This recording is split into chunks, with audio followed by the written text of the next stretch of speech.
Recruiters, if you aren't getting traffic from Google, this could be the reason. I'm going to show you all you need to know about how to get your staffing or recruiting website actually seen by Google. There is actually a four-part process that is involved. And this is what we at the BCG do with all of our clients. We have them go through Sprint 1, which is a full website quality audit. And in that audit, we need to go through a full technical audit to ensure all your pages are accessible by Google so that you can reach more job applicants and more clients more often. So let me show you how that works. So we want to understand how we can get more of these pages in our website seen. Maybe you're stuck and maybe you're just wondering, how is it that I'm not getting any traffic from Google? Everybody else, especially your competitors, might be. So this is the mini sort of tutorial, and it's going to show you in a very basic way. I'm not going to go into the weeds, but it's going to show you the 4 stages that each of the pages in your website must go through, also known as how does a search engine actually work. So let's get right into it. We start with number 1 of the 4 phases. The first one is crawling. So what is crawling? Crawling is the act of when you're at the very beginning, when a search engine discovers the web page in your website, and it's through links. And that's why links are important, because Google is still very much a link-based algorithm. So it needs to crawl them, use the links to crawl. And each time a search engine visits a page, it's actually collecting a copy, and it takes note of all the links that it might be found on the page itself, which is why internally linking is something that we help our clients with, and it's really important because it gets more visibility for that page. So it's referred to as crawling. You might have also heard it referred to it as spidering. The Google bot and the Bing bot are the actual spiders for those respective search engines. And so it's sort of this metaphorical giant virtual web of interconnected links. So the World Wide Web is made up of links. This is really where it kind of comes from, okay? So, all right, fine. How do search engines discover these pages? And how do you get these links in there? Very basically, you might have an XML sitemap, or you should have one, and that's a great way for search engines to really discover those links or the pages within your website. You might also have an HTML sitemap in your website, and in that website, those links to all of the pages in your website is another way that Google can crawl those links. Other websites that you do not own that might be linking back to you are also really great links as well. Internal links, as I just mentioned. If you have a blog post and you're referencing a product or service, some other area within your website, you're putting in a hyperlink to that page. That's another way that the search engine can actually discover those other pages. Social media posts certainly absolutely help as well. Anytime you're referencing a specific page in your website, whether it's a blog post or something else service that you offer, you're linking. And this is not even the full list, but you get the hint here. During this whole crawling phase, it's looking for these links. Number 2 is rendering. It is a sub-process within crawling, which is called rendering. Search engines are actually looking at the HTML, the CSS, the JavaScript. It's the code within your website.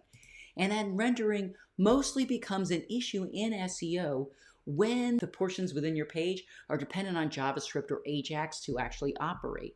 For example, when one or more JavaScript or CSS files are not accessible, and so how would they not be accessible? Well, in your robots.txt file, this is a text file associated with your website that could actually show that it's disallowing. So we always want to allow the Google bot or Bing bot, whatever search engine that we're really trying to get shown into, we really want to make sure that everything is accessible.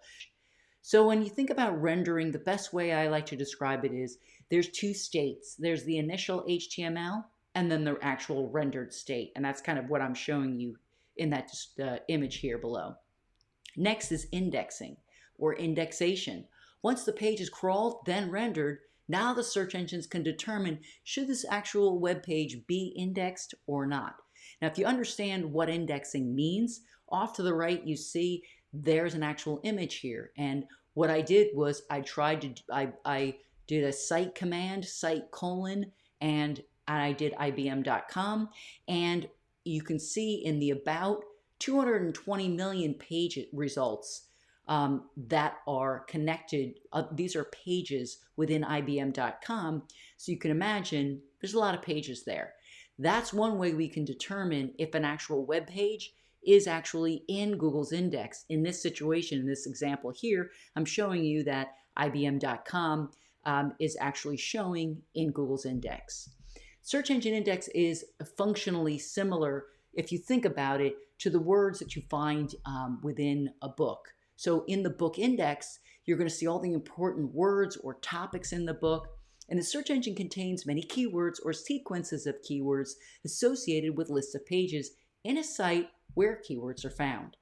When a page is not indexed, the search engine that it might come across a meta tag no index, which is a no index meta tag is actually placed on a page that the webmaster or the owner of the website does not want Google or any search engine to actually index. So if the search engine comes across a page that it's considering putting in its index, but it sees this meta no index tag on the page, it will not include it in the index. That's why it's important to, if you want to block a page, that you have that. Of course, on the flip side of things, if you do want to make sure that page gets in the index, you must make sure that there is no blocks with a meta no index tag. Or if Google determines it's low quality or relevant, it might be indexed, maybe 1 month or 1 day, and then several weeks or months later, Google might decide this is really low quality, it's irrelevant, and it's really not useful, and then it takes it right out of the index and it's removed. The next and final phase or step is the ranking. The ranking is the stage. This is where the search engine is most focused on, because now it's got all of these pages in its index. Now it needs to determine, based on over 200 ranking factors in its algorithm, where and how it should be ranked. So what influences rankings? I'm sure that you're thinking of this question. It's a great question, and the answer is never simple, but I'm going to help you a little bit to understand. Expertise, authoritativeness, and trustworthiness. You might have heard the phrase EAT. This is exactly one of the things that absolutely helps. If you're an authority in your industry, if you are an expert in any way, shape, or form, that will absolutely help influence your ability to rank on certain topics within certain pages of your website. The quality, I've talked about content quality before. It's definitely something Google is looking at and scrutinizing. Good quality. What determines good quality? I'm going to make sure that I'll link to that other video here for you so that you can make sure that you check that out. But quality is definitely a ranking factor. Location and proximity, particularly if you want to be found from a local SEO perspective, location and proximity, definitely a factor there. Personal search history, whatever your personal search history is, will determine what is going to be shown to you in the rankings.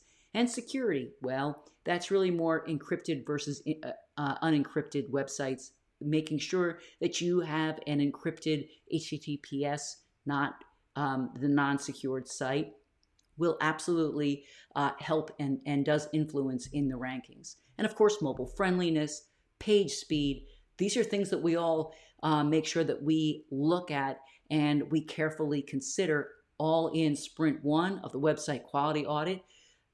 There are many other things that, as we learn from Google what matters, we'll include those into our website quality audit as well.